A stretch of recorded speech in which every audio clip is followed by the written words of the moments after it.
What turns you on that you are absolutely embarrassed about? Story 1. I had a male friend that was very religious and did not touch women. We were close friends for years and never touched, hugged, shook hands, nothing. One day he passed me a pen, and his finger grazed my finger ever so slightly. Holy moly. It was like one of the most intense and sensual moments I've ever experienced. The sense of touch was magnified to a level I had never experienced. Years later he told me that this moment almost caused him to leave religion and just take me. So yes, that's my kink now. But anytime I asked a partner to just avoid touching for like a week, even a few days, to build up the sexual tension, they thought I was crazy. You need to watch Pride and Prejudice.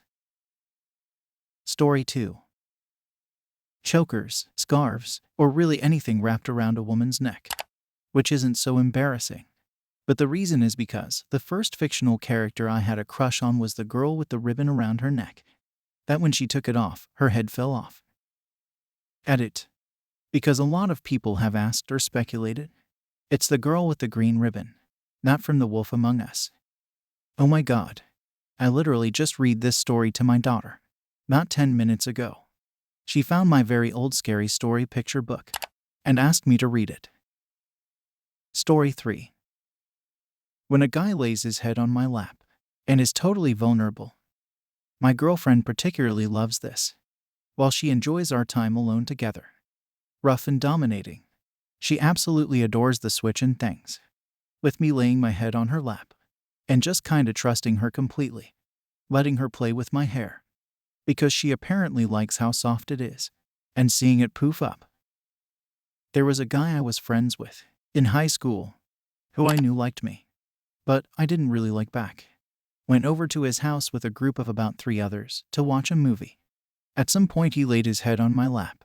I couldn't ducking focus on the rest of the movie. It felt like I was on fire down there in the best way. Story 4. When you're able to go from having sex to talking for a bit, and then somewhere in the natural flow of conversation you both just start ducking again. I think that makes me feel so wanted. That's also not something you like talk about happening. It just kinda happens. Yes, I love when people can joke and laugh and talk about random stuff all while having a gloriously good time in bed. Good belly laughs. And absolute silliness in bed is a big one for me. Story 5. When someone gets really close and whispers, like please, no I can't be corny right now. Same. Don't ducking whisper in my ear, unless you want me tingling.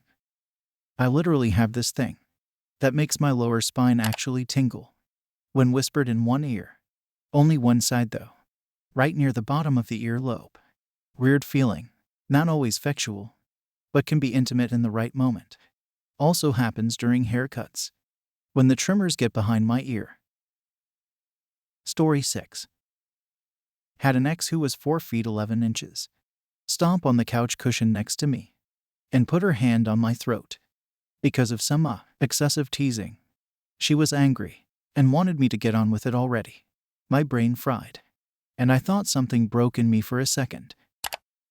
Like a hot balloon of excitement bubbling up from your stomach. Or at least, that's the best way I can describe what happens. Just trying to imagine this scenario. It's hard for large guys to find a girl that can or wants to dominate them. Story 7. I'm gonna hate that I posted this, but it was the night after a convention, and me and some friends went bowling. I was still wearing the ears from a costume, and someone came up to me and asked to pet my head. They proceeded to pet me and say, "You're such a good boy." And I was so glad I had a place to sit down. I went to a spirit animal party at a mansion once, and a woman dressed like what she called a cosmic leopard laid down next to me and gave me the best head scratches of my life. Woke up an hour later, and a white phoenix was laying next to me. Heck of a party. Story 8. Wrestling with someone who's much stronger than me. To be honest, it turns me on even more when I somehow win sometimes. The look of defeat, misery, and annoyance on losing on the other person is absolutely delicious. It's too hard to win as a woman. I'm Amazon-sized, and still, guys' denser muscle fibers will win eventually. I've noticed that guys love when they really have to try hard to win. Though, it's pretty rare for an average-sized guy to be able to wrestle with a woman and not have to feel like they need to hold back for fear of causing injury. Having to work for it is fun. Story 9. A woman in the morning with messy hair and no makeup and tired. Total turn on.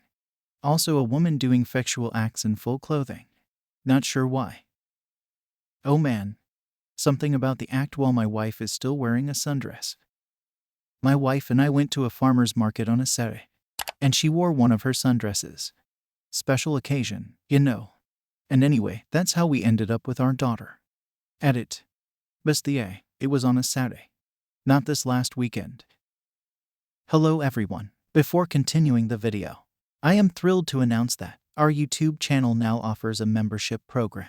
By joining our channel as a member, you will gain access to exclusive perks and benefits that are not available to regular viewers.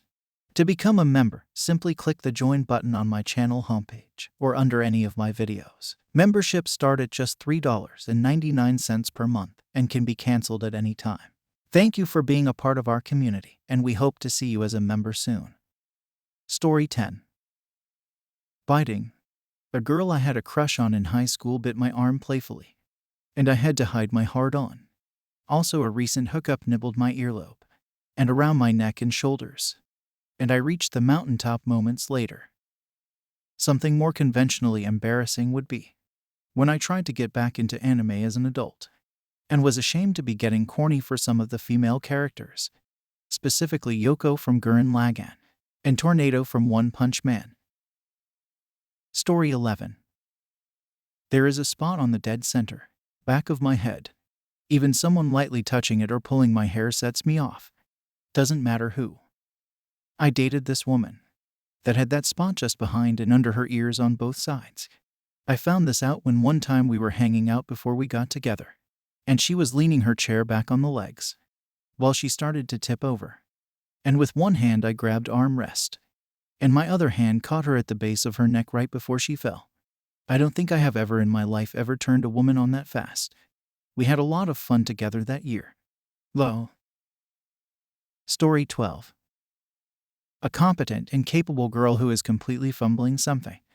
Like a girl that is really smart and knows how to cook, but is completely ducking up trying to make dinner. I'll go over and help, but I will constantly be thinking of helping in other ways.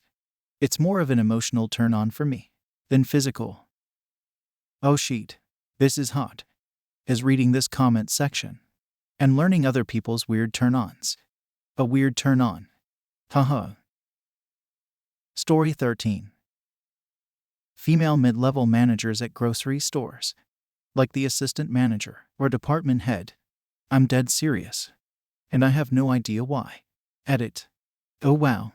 Wasn't expecting this to take off. FAQ.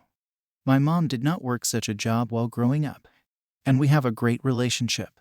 I'm married to a nurse. No, there's no role play. Not that she wouldn't be down. It's just my secret thing. Definitely not Malcolm in the Middle. Even though I love the show. I have no idea how it started. I just like the vibe they give off. And the quasi-professional dress they affect from time to time. With the tight business pants and rumpled buttoned-up blouse. I'm not a creeper. I don't lurk or force interactions.